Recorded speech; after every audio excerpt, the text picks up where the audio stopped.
Pakistan Peoples party نہ نفرت کی سیاست میں یقین رکھتی ہے، نہ تقسیم کی سیاست میں یقین رکھتے ہیں۔ ہم سمجھتے ہیں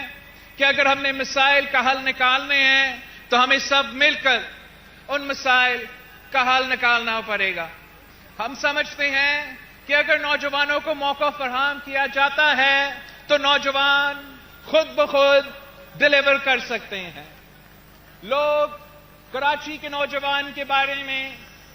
لیاری کے نوجوانوں کے بارے میں پتہ نہیں کیا کیا کہتے ہیں، مگر میں ان کو بتانا چاہتا ہوں کہ آپ اگر لیاری کے عوام کو یا کراچی کے عوام کو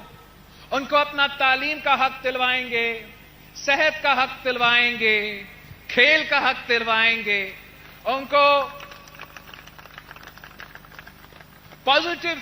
طریقے سے انگیج کریں گے تو وہ بھی اس شہر کی ترقی میں، اس ملک کی ترقی میں اپنا حصہ ڈالیں گے۔ اگر آپ لیاری کے عوام کو یا کسی علاقے کے عوام کو محروم رکھیں گے، کو تعلیم نہیں فراہم کریں گے، ان کے پاس صحت کا سہولت نہیں ہوگا، ان کا اس میدان کی طرح، اس کھیل کی میدان کی طرح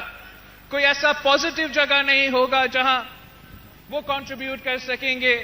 تو پھر وہ نیگیٹو طریقہ سے ری ایکشن آ جاتا ہے، کرائم کی صورت میں، نشہ کی صورت میں، غلط جو چیزیں ہیں اس میں۔ مگر یہاں ہم نے کراچی کے، لیاری کے عوام کے لیے اتنا ماڈرن سٹینڈرڈز کا کھیل کا میدان دلوا رہے ہیں، یہ فرسٹ کلاس آپ کا فٹ بال پچ موجود ہے، اور میں جانتا ہوں کہ لیاری کے بچوں کے لیے اگر ہم ان کو بس فیسلٹیز دلوا دیں تو ورلڈ کپ کا بندوبست لیاری کا بچوں کریں گے۔ میں آپ سے ریکویسٹ